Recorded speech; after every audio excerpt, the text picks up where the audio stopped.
Fala, galerinha do meu canal. Não, tô brincando. Nesse momento aqui agora, hoje a gente vai conversar um pouquinho sobre como solucionar problemas impossíveis de serem solucionados. Então, para esse nosso momentinho aqui, eu trouxe duas metodologias em específico. Já já vocês vão entender quais e como aplicar cada uma dessas metodologias no dia a dia de vocês. Mas o objetivo central aqui é que todo mundo saia dessa reunião com um mapa, passo a passo, para aprender a destrinchar esses problemas que a gente chama inicialmente de impossíveis, como manter essa forma de pensar em solucionar problemas como um hábito e como garantir que todos esses resultados, né, que as boas práticas dessas soluções sejam mantidas também.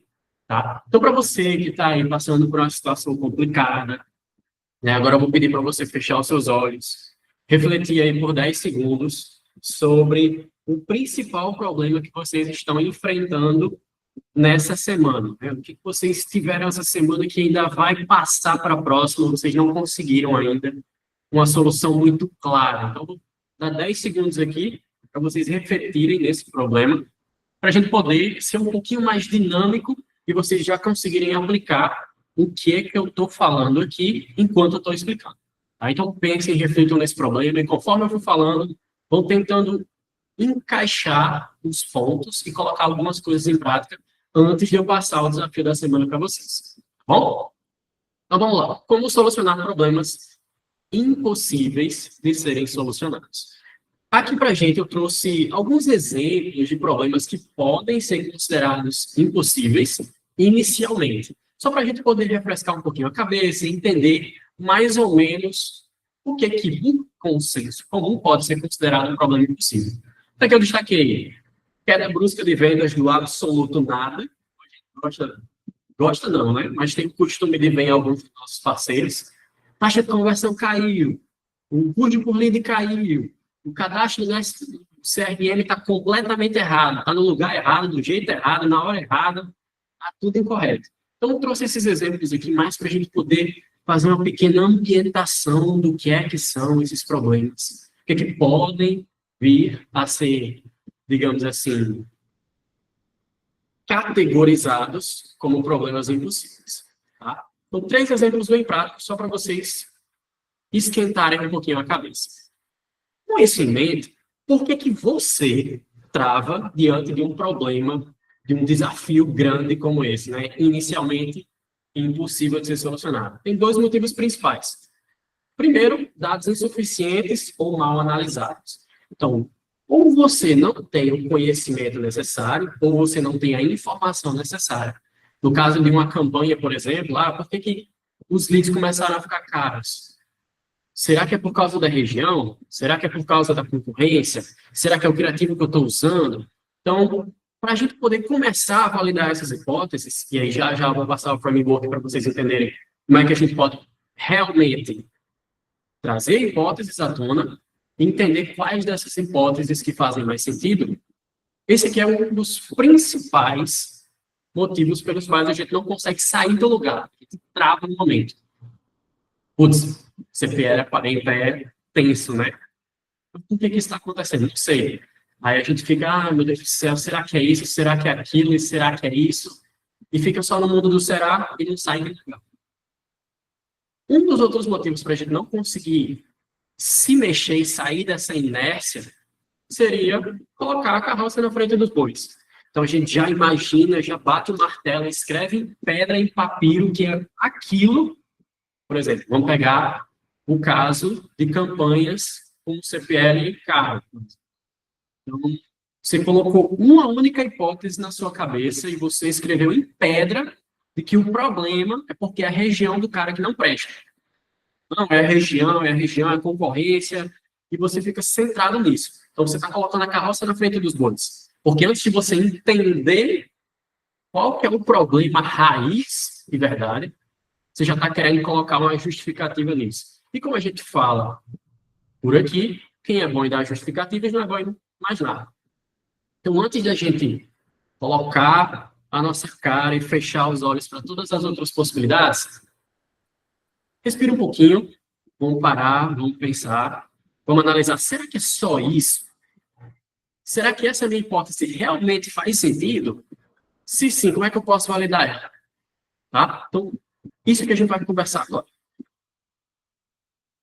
Meu primo, o grande Sun Tzu, que escreveu aí A Arte da Guerra, ele gostava de falar que se a gente conhece o nosso inimigo, como a gente conhece a nós mesmos, a gente não vai precisar ter o resultado de 100 ou até mais batalhas. Isso aqui é muito interessante.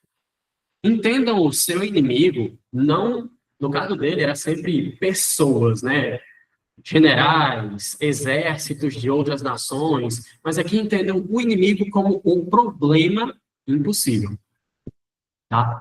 Então, quando a gente conhece o nosso problema a fundo, a gente realmente entende que aquela é a causa raiz e aquelas possibilidades são realmente válidas, aí a gente não precisa temer, porque a gente sabe o que pode acontecer, a gente sabe o que a gente precisa prestar atenção também. Então, conheça o teu inimigo como a si mesmo e não precisará temer o resultado de 100 ou mais batalhas. E aí, o que é um problema impossível de ser resolvido? E para essa pergunta mágica, eu vou escolher Larissa. O que para você é um problema impossível de ser resolvido? Nossa, tem tantos, deixa eu pensar. Acho que Três. impossível.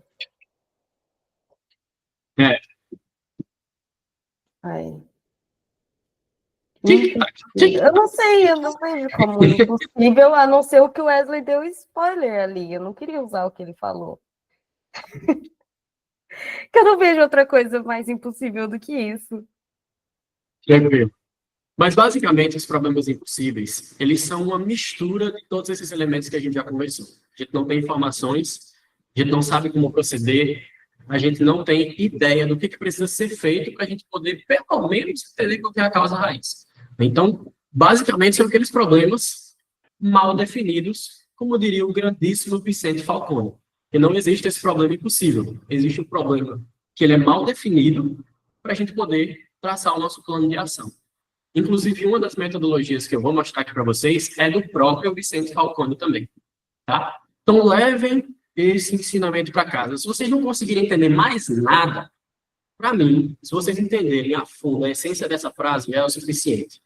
Não existe problema impossível. Existe problema que não foi bem definido o suficiente, tá? E com isso, a gente já começa a pensar em algumas hipóteses. Ah, beleza. Se ele foi mal definido, ele foi mal definido por quê? Porque falta informação? Será que eu não entendi o problema de verdade? Eu estou tentando tratar uma consequência do problema real? A gente começa a abrir um pouquinho a nossa mente para o que realmente importa. E como é que a gente vai fazer para solucionar? Eu trouxe aqui a fórmula mágica para vocês. Essa é a primeira dos frameworks, das metodologias, que a gente vai conversar um pouquinho, que é o que a gente chama no mundo da validação em startups de double diamond, ou dupla diamante em português. Então, vocês podem prestar atenção na minha tela que a gente tem dois losangos em formato de diamantes, né, dos cartoons. Cada diamante desses tem um objetivo central. E a gente divide os diamantes em partes iguais. Então, se vocês repararem aqui, eu tenho um diamantezinho do problema dividido aqui no meio, e eu tenho o diamantezinho da solução dividido aqui no meio também, tá? Para que serve isso? Imagina que agora a gente tem 4 etapas dentro desse nosso processo. Então, primeiro, o que a gente vai fazer? A gente vai pegar o nosso problema e vai inserir ele dentro do início do nosso framework. Então, a gente vai expandir as possibilidades de causas raízes para o nosso problema. Então, se, por exemplo, a gente está trabalhando com um caso de taxa de conversão que caiu drasticamente de uma hora para outra, a gente vai expandir quais que são as possibilidades para isso ter acontecido. Então, por que a taxa de conversão caiu? É o vendedor que está demorando a responder? São as mensagens que não são personalizadas? É, por exemplo, os leads que estão com uma taxa de inviabilidade maior, uma taxa de crédito reprovada maior? O vendedor não está fazendo ligação? Então, isso é expandir as possibilidades, é fazer um leque e fazer um pequeno brainstorming de várias possibilidades do problema, por mais absurda que ela possa parecer. Então, é expandir. Então, estou dando para a minha cabeça pensar aqui várias possibilidades do problema. Depois a gente vai convergir essas possibilidades de problema raiz. Então, beleza, desses 5 potenciais problemas raízes, qual desses 5 aqui, ou quais desses 5 aqui faz mais sentido no caso do meu cliente?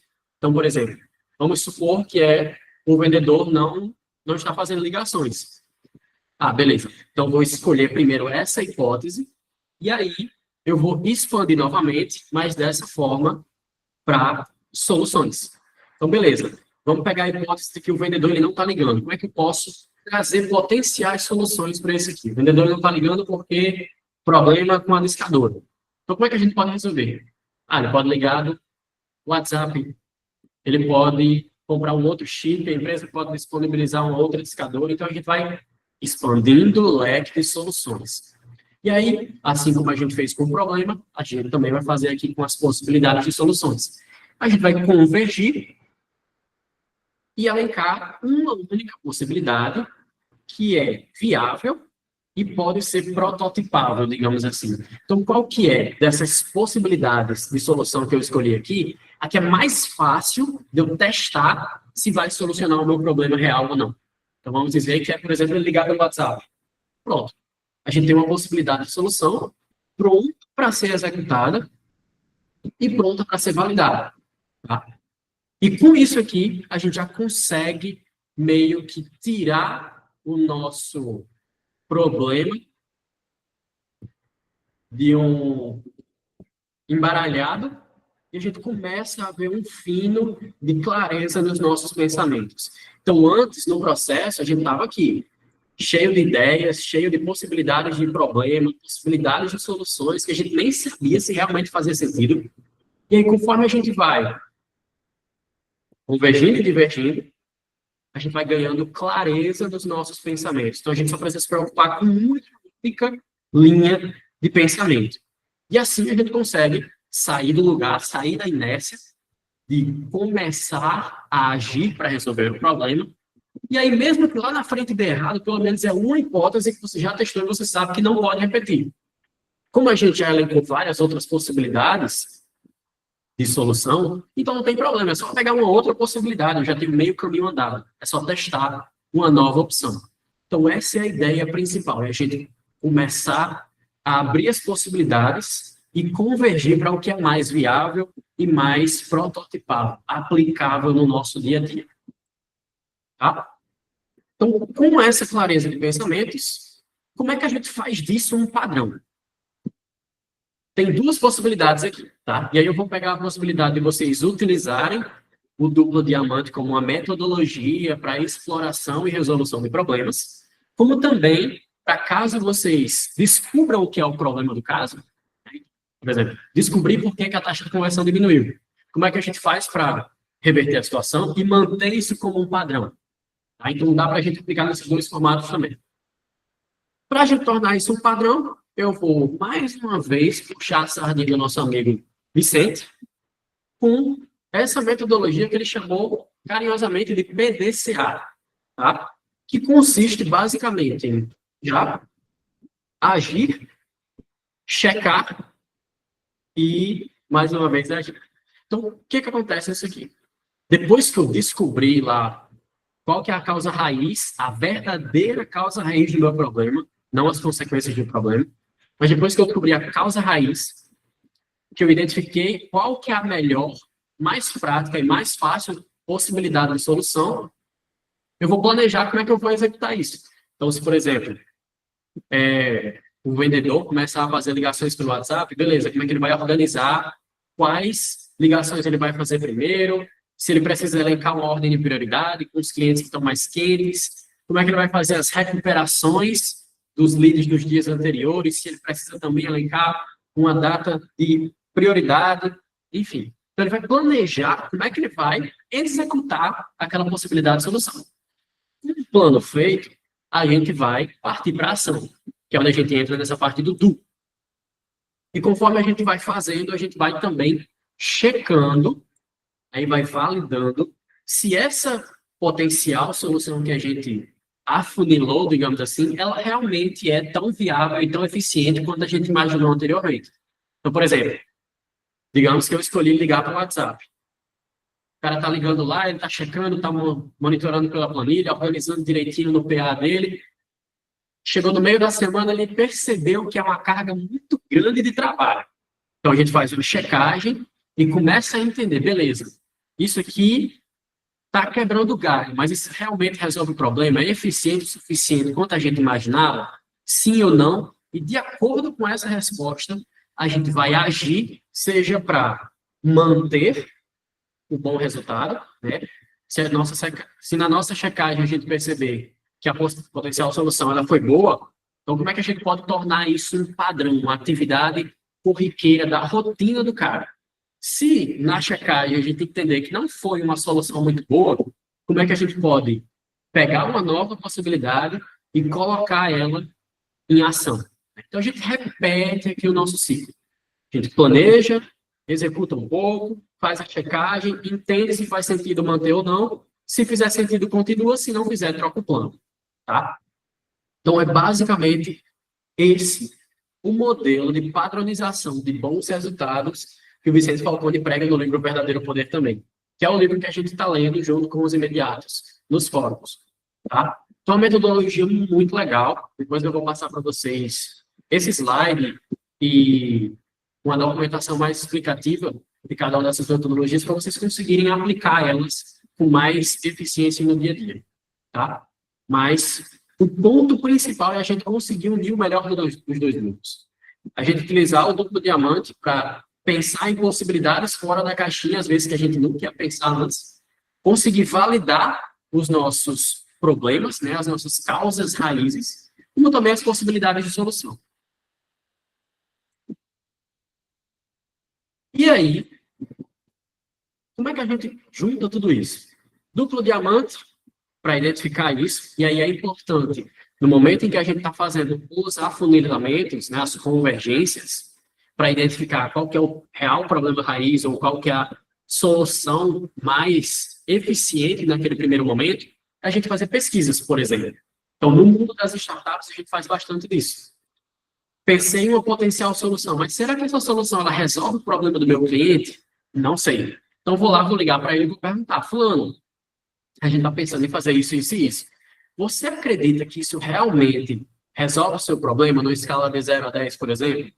Foi uma coisa parecida que a gente fez com o robozinho Fibra. Então parece que a gente tirou a ideia de nada e lançou na outra semana, mas não, tiveram meses de preparação antes para a gente entender, primeiro, o problema de verdade. Ah, o time comercial não performa bem, não consegue fazer as atividades. Depois a gente validar com os empresários se isso realmente era uma dor que eles sentiam. Porque às vezes é uma dor, só que não é uma dor que é urgente o suficiente para ele querer resolver agora. Então é uma dor que ele pode ignorar ou delegar para uma outra pessoa. No caso de produtos, empresas, que a gente faz a partir de problemas. Mas a gente conseguiu validar esse problema, e é um problema real, e com isso a gente pensou em várias outras possibilidades, além do robozinho, antes de chegar na conclusão do robozinho. Tá? E aí, no momento onde a gente pensou, talvez, e se a gente tivesse uma inteligência artificial para fazer o atendimento? A gente ainda assim não fez o lançamento dela. A gente conversou com outros empresários, a gente fez validações para entender se o robozinho ele realmente resolveria aquele problema. Tá? Se aquele formato faz sentido para o cara que vai estar pagando por isso. No mundo aqui do intraempreendedorismo, seria basicamente entender se aquela dor que a gente tem ali no nosso trabalho, ao executar uma tarefa, ela é realmente uma dor que faz sentido, e é uma dor que faz sentido ser resolvida naquele momento. E quando a gente mapeia uma potencial solução, é entender, seja dentro do nosso dia a dia, se é um problema meu que eu quero resolver das minhas atividades, ou se é um problema do meu gestor e eu quero validar com ele se a solução que eu estou trazendo faz sentido do jeito que eu estou trazendo para ele. Exemplo interessante para isso. Analista de reuniões de vendas.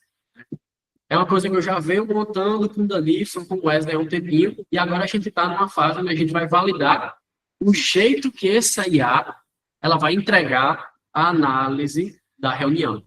Tá? Então, tem muita coisa nela que ainda dá para a gente melhorar. E nessa forma prática, eu estou ali naquela fase, junto com os meninos, de afunilar, né, a possibilidade de solução. Então, melhorar a maneira como ela resolve o problema. Tá? Então, juntando esses dois processos, o Double Diamond, para a gente descobrir causa raiz e potencial solução, e o PDCA para a gente garantir que isso vai ser executado sempre de uma maneira padronizada. Tá? Juntando os dois, é a nossa fórmula mágica. Depois de tudo isso, que a gente identifica o problema, identifica a solução, valida a solução, torna ela padrão, como é os PAs da artilharia, por exemplo, e dos outros setores também. O que acontece depois? Como para um bom entendedor, meia palavra basta, eu vou usar aqui uma imagem, porque todo mundo aqui tem essa capacidade de interpretar. Então, a gente vive num ambiente onde constantemente vão aparecer novos problemas, vão aparecer novas broncas para a gente resolver. E é como se a gente sempre estivesse no mito de Sísifo.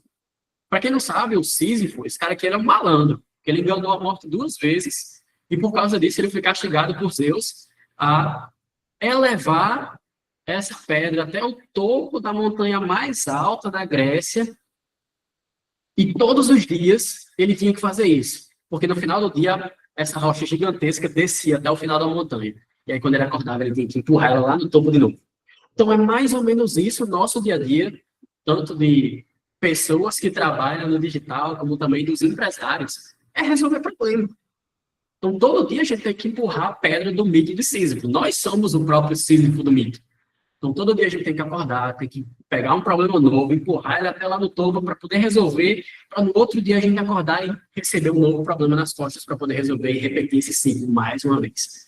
Tá? Então, até alinhando expectativas com vocês, os problemas não vão acabar. Eles vão continuar chegando. Às vezes, problemas simples e, às vezes, problemas ainda mais complicados. Mas quando a gente tem ferramentas boas o suficiente, que padronizam os nossos processos e dão clareza mental para o que a gente precisa fazer, essa subida, digamos assim, empurrar a pedra, ela se torna menos dolorosa. Que a gente vai se acostumando, a gente vai desenvolvendo um pensamento mais crítico, uma velocidade maior em resolver os problemas e assim por diante. Então, se torna menos difícil, não vou dizer que se torna mais fácil, mas se torna menos árduo essa jornada, que a gente já está acostumado a trabalhar com problemas, trabalhar com a pressão e entender como é que a gente pode tirar uma solução de um problema que antes parecia impossível. E aí, para o nosso checklist, para vocês saírem daqui com um plano prático, poderem já executar nos problemas que eu imagino e espero que vocês ficaram esses 20 minutos refletindo. A gente tem o nosso checklist, que é diagnóstico com dados. Então, quanto mais informação você tiver sobre o problema, melhor vai ser para você validar se é um problema real ou se você está pensando besteira. Como também para você pensar em possibilidades de solução. Porque se você começar com um problema errado ou com a causa raiz errada, você vai pensar em soluções erradas também. No final, você vai ter desperdiçado o seu tempo. Você tem que entender muito bem o problema para poder pensar em uma solução que faz sentido para o problema que é real. Tá? Daí a gente vai usar o Double Diamond para a gente achar potenciais soluções para resolver o nosso problema real. A gente vai utilizar o PDCA para garantir os nossos resultados, seja para analisar se é um resultado bom e manter como um processo padrão, no caso dos PAs, seja para identificar que foi um plano horrível e a gente precisa descartar para testar alguma coisa. E, por fim, documentar e padronizar. Porque dica boa é uma dica compartilhada, processo bom é o processo que todo mundo segue. Beleza? É isso aí.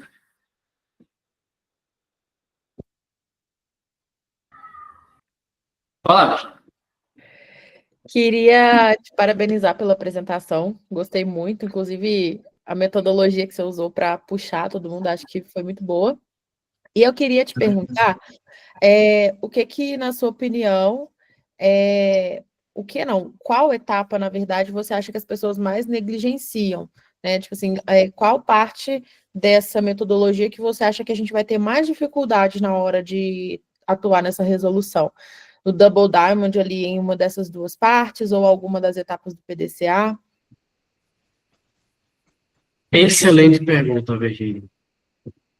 Principalmente, o que acontece? A gente erra em definir o problema.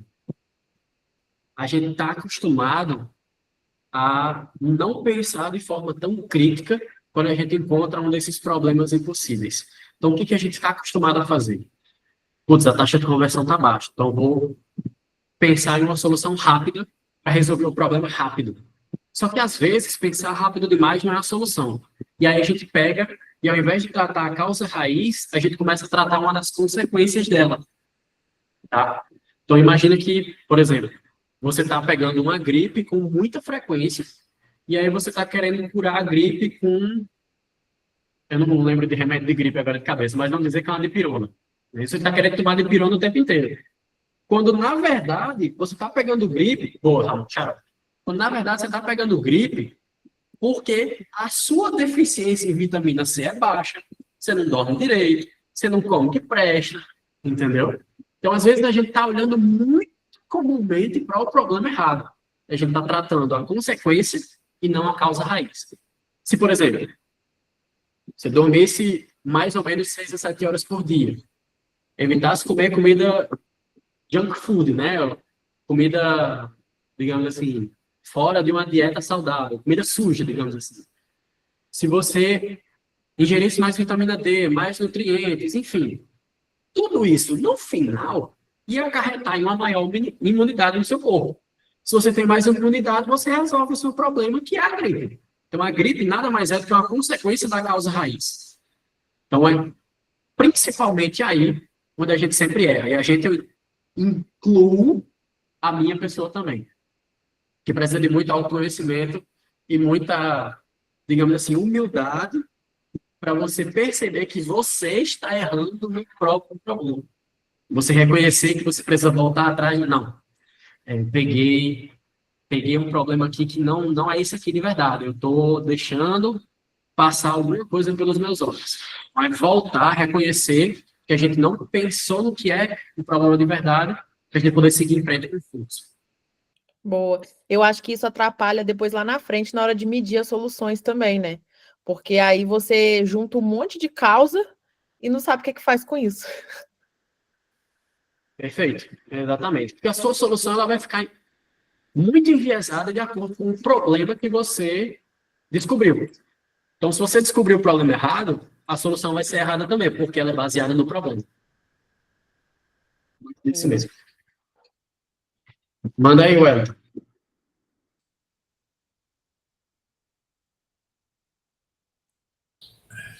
Cara, uma coisa que eu acho interessante, importante também, principalmente quando a gente vai falar em metodologia de resolução de problemas, é que para cada solução que você dá, é interessante que você tenha algum indicador que possa medir ela. Porque, por exemplo, se você vai, digamos que a gente vai mudar, sei lá, eu vou dar o caso da VOA, que a gente começou a trabalhar com a identidade visual do cara e começou a melhorar o CPL. Se a gente não conseguir identificar o quanto a gente investiu, por exemplo, nos criativos por exemplo, nos criativos com a identidade visual e o quanto isso impactou no resultado final do CPL, se a gente não conseguir medir, a gente não sabe qual foi realmente a causa raiz. Pode ser que a causa raiz seja que a gente não tem área suficiente, pode ser que seja porque a gente não estava utilizando criativos chamativos, pode ser que fosse a identidade visual e que a marca realmente fosse muito forte na região. Então, ter algo para medir, se não tiver uma coisa para medir a solução, o PDCA não funciona. Milimetricamente, cirurgicamente dito. E aí a gente cai nesse problema aqui, dos dados insuficientes. A gente não sabe como metrificar, e mesmo que a gente execute uma solução que faz sentido, a gente não consegue entender o quão eficiente ela foi para aquele momento, porque não define métrica, não tem o dado. Principalmente Exatamente. se você estiver testando mais de uma solução, porque você não sabe o que foi que deu certo. É isso aí. Pode falar, Leandro. E, assim, só para também compartilhar, pegando esse ponto que a Virgínia perguntou, em questão de aonde que a gente mais paralisa, né? Você respondeu bem sabiamente, é que é no início, né? para descobrir qual é, de fato, o problema. Eu acho que também, quando a pessoa descobre o problema, a gente paralisa muito também naquela parte de como solucionar. Por quê? Para solucionar, a gente vai ter que queimar a cabeça para encontrar formas para solucionar aquele problema. Só que muitas das vezes o nosso eu, né, natural, tende a cair muito naquela procrastinação, preguiça, e aí isso demanda energia, demanda tempo, demanda até mesmo você buscar informação que você não tem, que você até mesmo falou. E esse ponto de você achar a solução para descobrir o problema que você já sabe que existe, aí a pessoa pensa, cara, eu vou ter que fazer isso, eu vou ter que fazer aquilo outro, eu vou ter que gastar uma energia que às vezes a pessoa acha que não vai conseguir solucionar aquele problema. Só que muitas das vezes vai conseguir solucionar, mas por conta dela não desprender tanta energia para achar as ferramentas certas de solução, ela acaba procrastinando, aí chega um ponto onde que o problema se agrava de uma tal forma que se ela tivesse parado para gastar ali 80% do tempo dela para resolver, não teria se agravado tanto. Por exemplo, só para finalizar, é que nem quando eu já vi uma analogia que fala assim, poxa, eu vou te dar uma árvore para cortar. E o cara responde, na verdade, eu vou te dar uma árvore para você cortar e eu vou te dar 8 horas para você cortar essa árvore. O cara que recebe essa missão, ele vai falar, eu vou gastar 6 horas afiando o meu machado e gastar 2 horas para cortar. Porque ele sabe que não adianta ele gastar as 8 horas para cortar. Ele tem que ter a solução certa no momento certo. Então, assim, também é muito essa questão de você gastar a energia necessária para achar a solução e quando você for, de fato, resolver, você vai gastar a metade do tempo que você iria gastar. Só para acrescentar mesmo. Muito bom, Leandro. E sabe o que é interessante? Nesse movimento de a gente explorar o problema, a gente começa a ter inúmeras ideias. Muitas ideias ruins, muitas ideias boas. E aí, quanto mais a gente vai entendendo na raiz, e aí fala o problema raiz, de fato, não as consequências. Quanto mais do problema raiz a gente entende, mais fácil fica da gente sair dessa inércia de procrastinar. Então, por exemplo, isso acontece bastante comigo quando eu estou trabalhando com automações. Então, quando eu entendo muito bem qual é o problema, eu já começo a montar a automação aqui na minha cabeça. Tipo, vou botar um módulo tal, ele vai puxar tal informação. Aí eu paro assim e penso, rapaz, eu já estou pensando tão à frente. Eu vou aqui para a ferramenta, eu vou começar a montar isso na prática. Então, saber bastante sobre o problema raiz já é, digamos assim, um próprio incentivo, a cafeína direto ali na veia para você começar a agir também. Então, é bem interessante esse movimento. Vou incentivar vocês a prestarem atenção nisso também.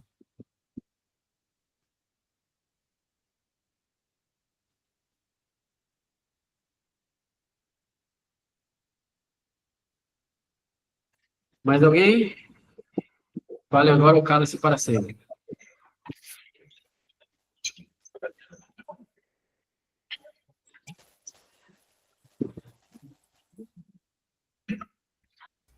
Eu vou falar porque eu não quero me calar para sempre.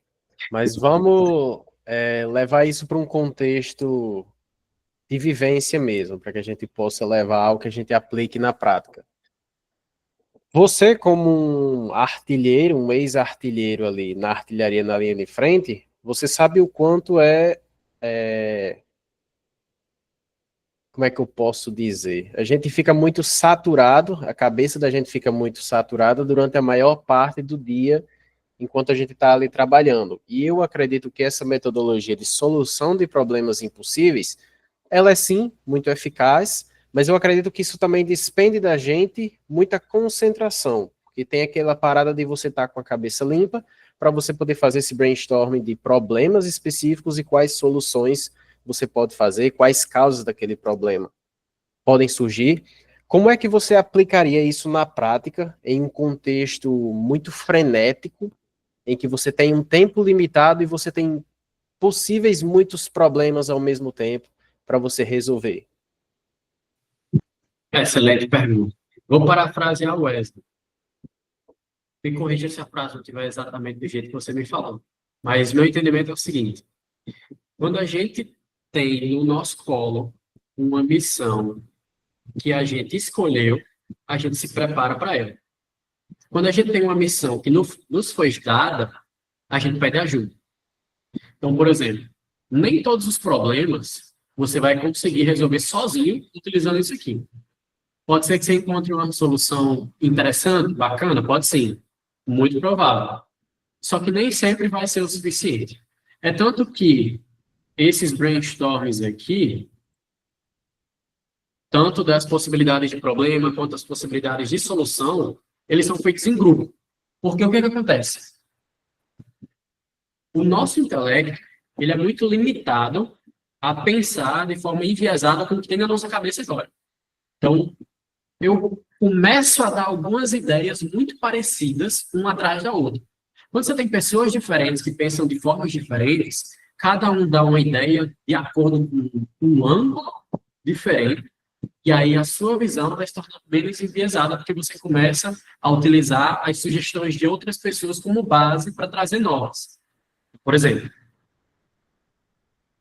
vamos supor que a gente está pensando em uma solução para um atendimento dos leads que não podemos vender nem uma captação, nem uma implementação, nem uma assessoria. E nem um robozinho filho. A causa raiz é a gente não consegue vender nada para esses caras.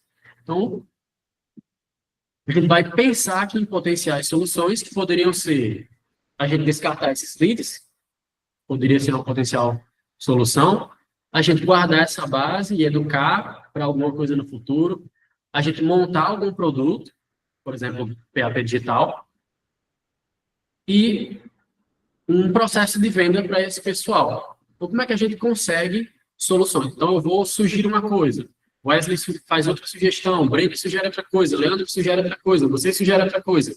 E aí, conforme cada um vai trazendo pontos de vista diferentes, eu vou começando a pensar, rapaz, essa ideia do Leandro, ela tá mais ou menos boa, mas se ela ficasse desse jeito aqui, aí as ideias começam a se conectar.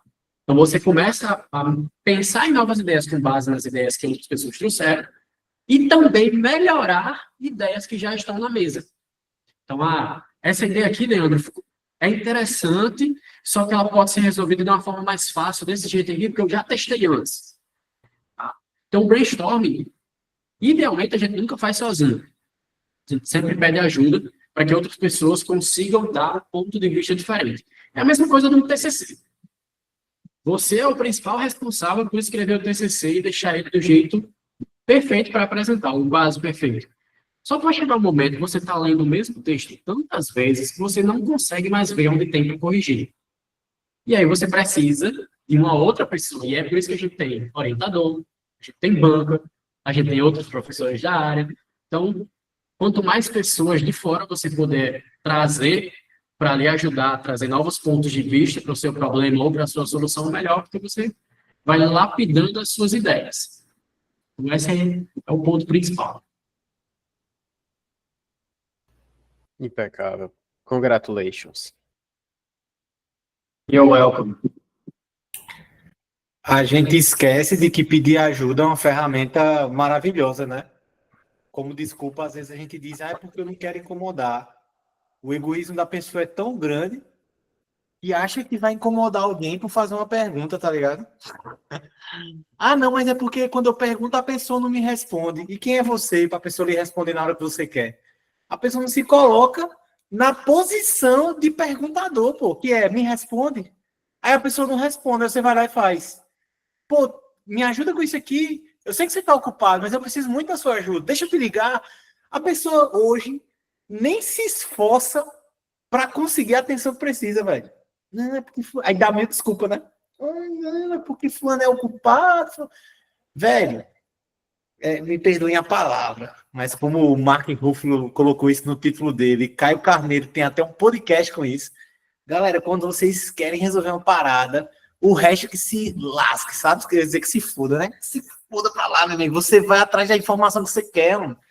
Se for necessário incomodar alguém, incomode. Até porque um professor, como o Guilherme agora, Guilherme está treinando, ele está ensinando, né? Se Guilherme está fazendo isso e você vai perguntar para ele tudo que um professor, que um treinador, que um mentor, ele deseja, acreditem, é de alguém para ensinar. É tão óbvio, né? É tanto que quando eu fui pedir ajuda a um pessoal, né, de formação de vendas e tal, há um tempo, foi essa minha abertura com ele. Ele disse, cara, pode perguntar tudo que quiser. Eu disse, é claro, se eu não perguntar, você não vai ser professor, você não vai ser mentor. Se você não é mentor, você não é nada, então eu vou perguntar mesmo. Aí ele começou a rir, né, lá brincando comigo. Eu disse, pô, eu condiciono a outra pessoa, né, a ser o que ela é. Exemplo, no dia a dia, se você quer até bajular o ego de alguém, você chega para a pessoa e chama a pessoa de professor, pô, de instrutor, de treinador, porque é como você vê aquela pessoa, né? Eu falo isso para meu amigo, ele fica com vergonha às vezes, eu digo, cara, você é meu mentor. Aí ele, não sou não e tal, não, você é meu amigo também, mas você é meu mentor. Eu tiro dúvidas com você, aconselhamento, né? Então perguntem, gente, e quando as pessoas não lhe responderem, não fique com raiva. Ah, fulano é ocupado, fulano não me dá. Pergunte de novo. Pergunte de novo. Se não lhe responder, ligue. Mande mensagem, manda um e-mail. Mostre o quanto você está afim de resolver as suas coisas. Porque não tem nada melhor para alguém, né, que pode lhe ajudar do que esse interesse genuíno. Agora você manda uma mensagem. Aí 7 dias depois, ainda te mandei uma mensagem, mas tu nem me respondeu. O cara, essa pessoa tá viajando, né? Tem que se interessar. Tem que se interessar.